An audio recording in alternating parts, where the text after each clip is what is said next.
Assalamualaikum warahmatullahi wabarakatuh. Perkenalkan kami dari kelompok 8, yaitu saya Safira Anjali dan rekan saya yaitu Ramadhan Nutriansyah akan memaparkan terkait hasil laporan kami dalam program Kocilar yaitu Psikologi Cinta Belajar.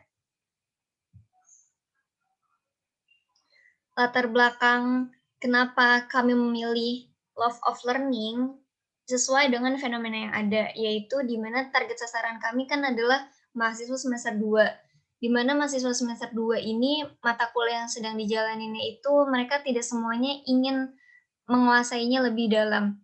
Mereka juga belum berkeinginan untuk lebih meningkatkan pengetahuannya dari mata kuliah yang ada pada semester ini, sehingga mereka kurang maksimal dalam menjalankan perkuliahannya. Selain itu, terdapat beberapa mata kuliah yang tidak mereka senangin atau tidak mereka sukai dengan beberapa faktor atau alasan, seperti dari metode, pengajaran dosen ataupun dari pembelajaran daring, serta kendala sinyal dan juga teman sekelompok yang tidak mendukung proses mereka dalam belajar, sehingga mereka kurang akan kecintaannya terhadap belajar. Selain itu, emosi dari mereka selama pembelajaran daring ini, selama menghadapi mata kuliah semester ini, banyak sekali emosi yang tidak positif ataupun bisa dikatakan emosi yang negatif. Hanya beberapa emosi positif yang terjadi ketika memang mata kuliah tersebut adalah mata kuliah yang mereka senangin. Selanjutnya di sini ada tujuan dan sasaran. Tujuan kami mengadakan program coaching ini yang pertama adalah memberikan pengetahuan kepada peserta mengenai pentingnya cinta belajar. Karena yang dapat kami ketahui pas sesi pertemuan pertama juga, mereka belum memahami terkait cinta belajar itu adalah apa. Selain itu, yang kedua, meningkatkan cinta belajar peserta dalam hal akademik mata kuliah. Kenapa kami mengambilnya akademik? Karena kami mengambil dari sistem jangka pendek terlebih dahulu dan berdasarkan fenomena yang ada, bahwasanya di sini lebih banyak mahasiswa yang lebih terganggu terkait proses akademiknya selama pembelajaran daring ini, sehingga mempengaruhi cinta belajarnya, terkhusus di mata kuliah. Jadi kami ingin meningkatkan proses cinta belajar mereka terkhusus lebih dahulu di akademik, yaitu pada hal mata kuliah. Dan sasaran kegiatan kami adalah 5 orang anggota kelompok PT 2020 yang sekarang itu adalah mahasiswa semester 2 Fakultas Psikologi UHAMKA, yang terdiri dari 2 orang laki-laki dan 3 orang perempuan, di mana usianya ini rentangnya ada yang mayoritas adalah 19 tahun dan 1 orang 21 tahun.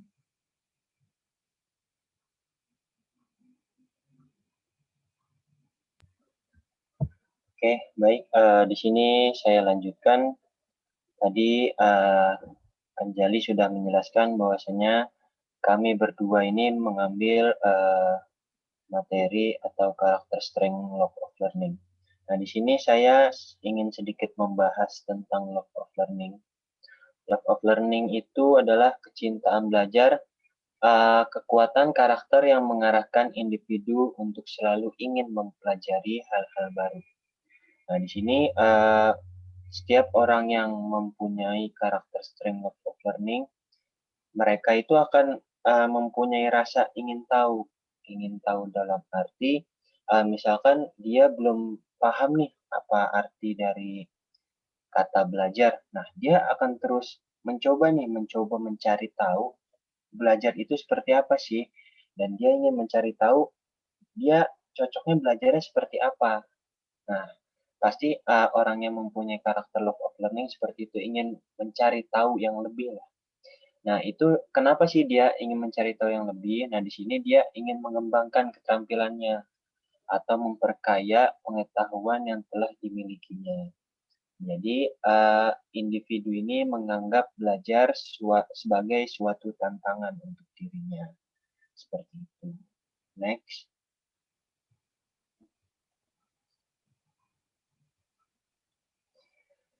Nah, setelah kita udah membahas tadi materi, kemarin kita sudah melakukan pertemuan coaching oleh para coach kita yang dari semester 2 itu, yang pertama kita melakukan program coachingnya itu pada hari Selasa, tanggal 15 Juni 2021.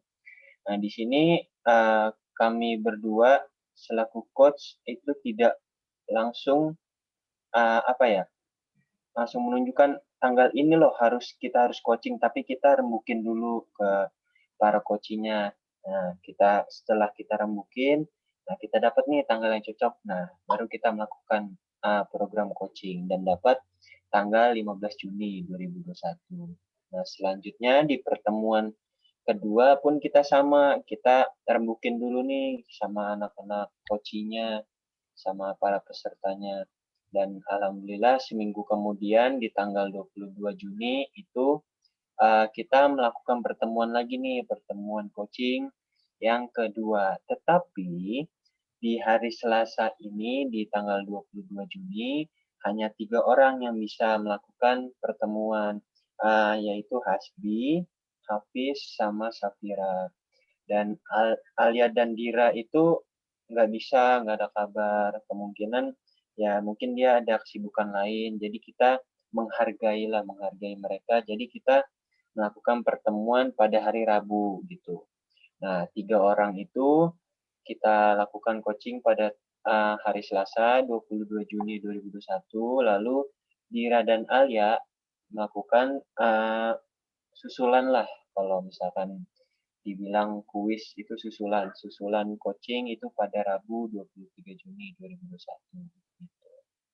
Nah, selanjutnya nih, setelah semuanya kami melakukan pertemuan dengan para coach.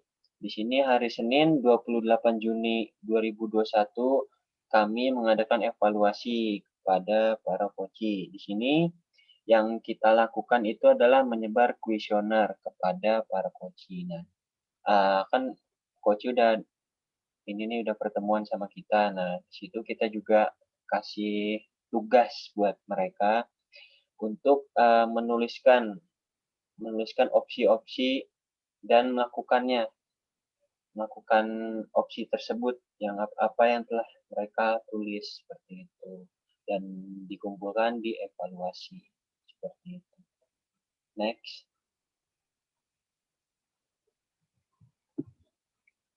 Selanjutnya adalah pelaksanaan.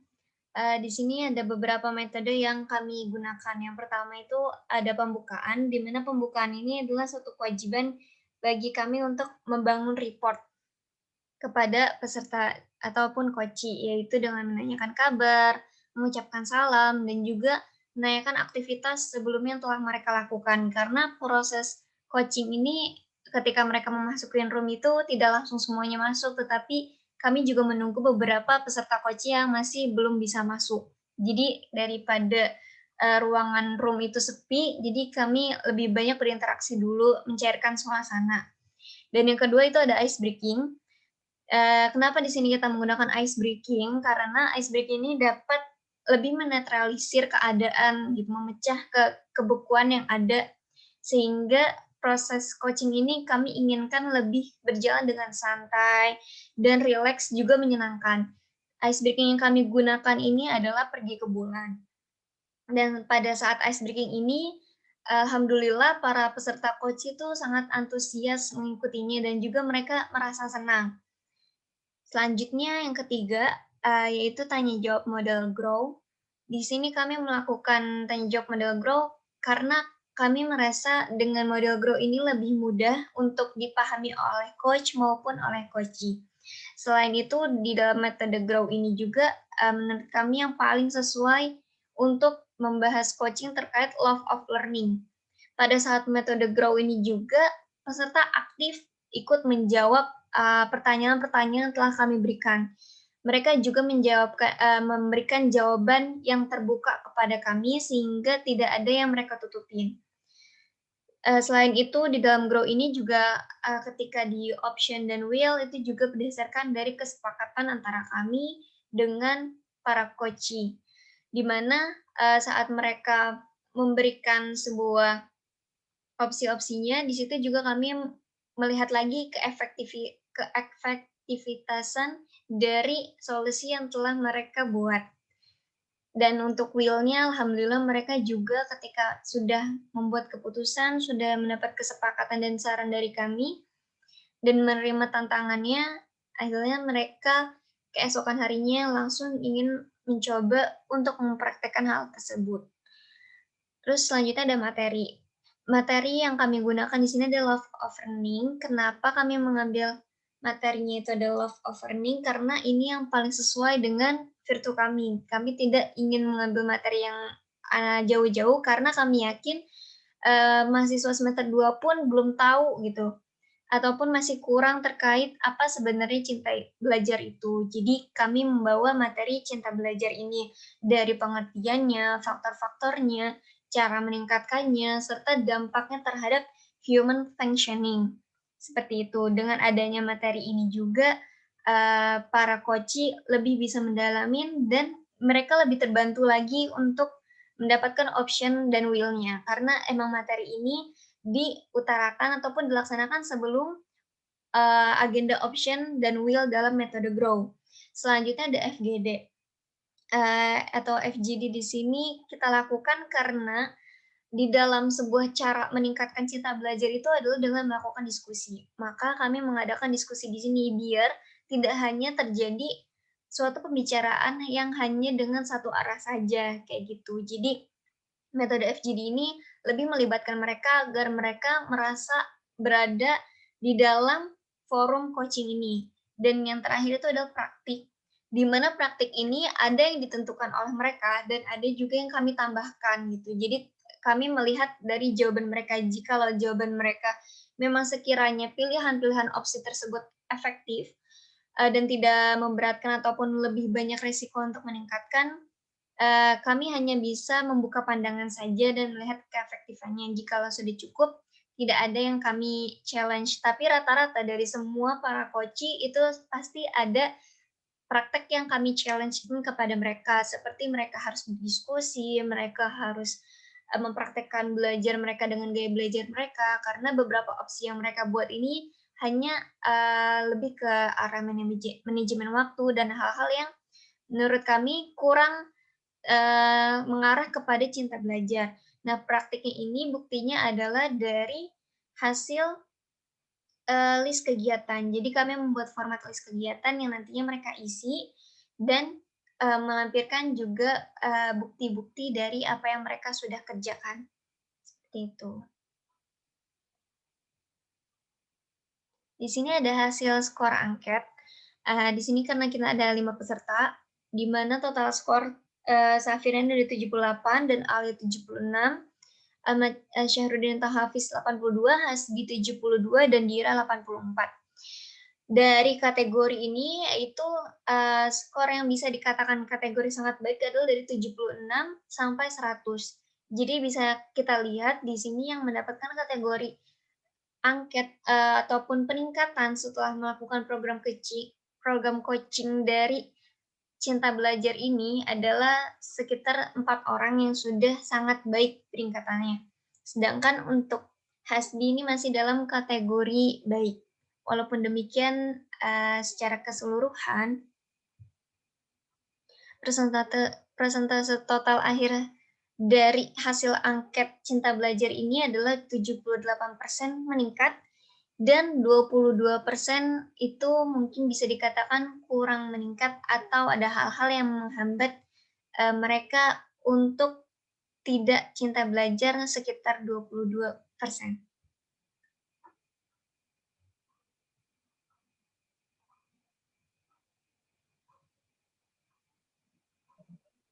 Ya, baik. Di sini saya akan lanjutkan. Di sini ada kesimpulan.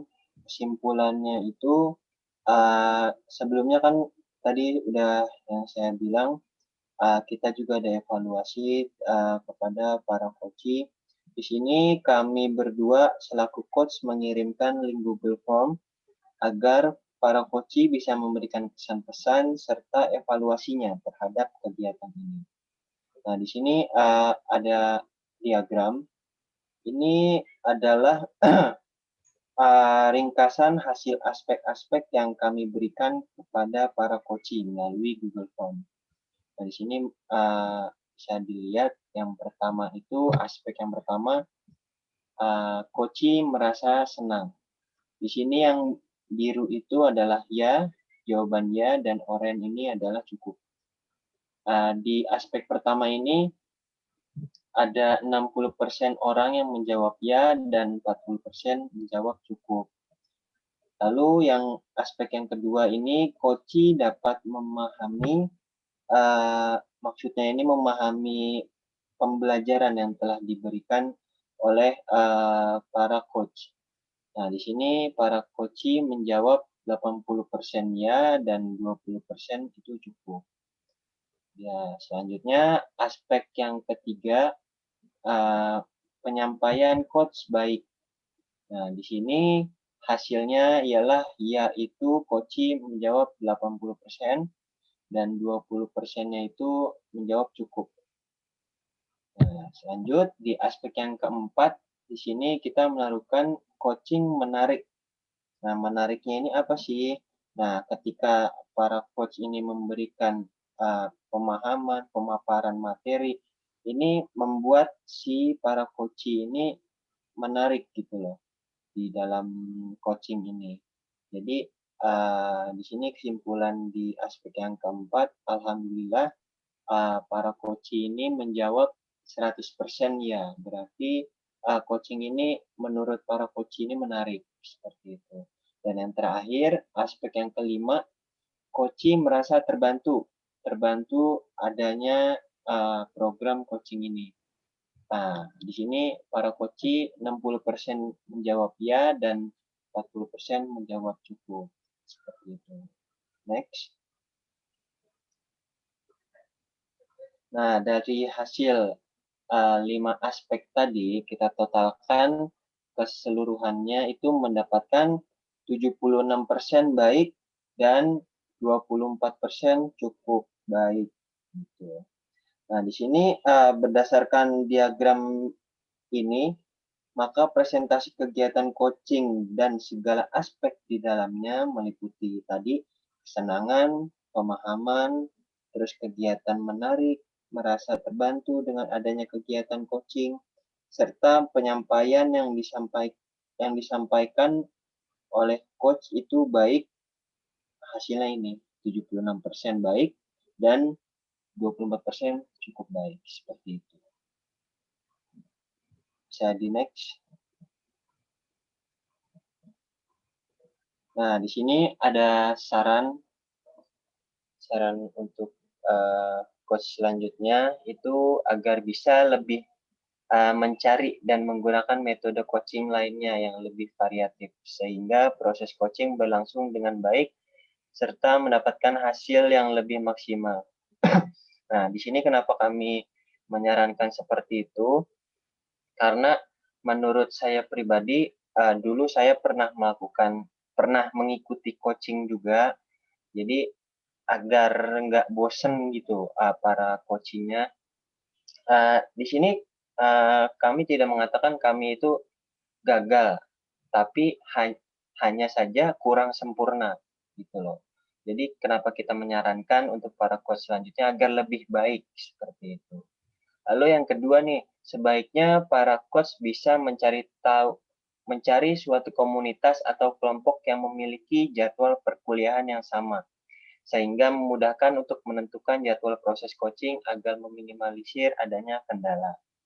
Nah, seperti kami kemarin yang tadi sudah saya jelaskan, kami melakukan coaching itu pada tanggal 22 Juni dan udah disetujuin lah istilahnya sama para coaching, tapi nyatanya tiba-tiba ada 2 peserta coaching itu tidak ada kabar ke kita. Jadi hanya 3 orang itu yang mengikuti coaching, lalu yang keduanya itu menyusul seperti itu. Sebenarnya ya fine-fine aja sih, cuma kan jadinya kepotong lah gitu, jadi nggak sama temennya bareng-bareng. Dan yang terakhir nih untuk saran untuk para coaching. Sebaiknya bisa terus menerapkan hal-hal yang bisa meningkatkan kecintaan belajar dengan menerima atau mencari tantangan baru, serta tidak terlena atau menyerah dengan hambatannya. Nah, ini untuk para coach ini kan kita udah belajar nih, bagaimana sih kita caranya cinta terhadap belajar, terus kita sudah mengetahui kendala kita seperti apa, dan kita sudah mengetahui juga solusi untuk diri kita sendiri itu seperti apa. Nah, itu harus terus bisa diterapkan dan jangan sampai kalah karena suatu keadaan seperti itu. Bisa di next.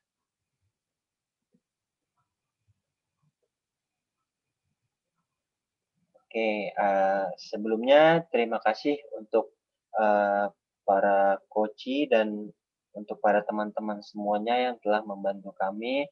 Walaupun hanya ini yang bisa kami paparkan, dan terima kasih juga untuk Bu Azizah selaku dosen pengampu mata kuliah kesehatan mental, psikologi positif dan kesehatan mental. Seperti itu. Kurang lebihnya mohon maaf. Saya Ramadan Nutriansyah dan teman saya Safira Anjali pamit undur diri. Billahi fisabilillah, fasabiqul khairat. Wassalamualaikum warahmatullahi wabarakatuh.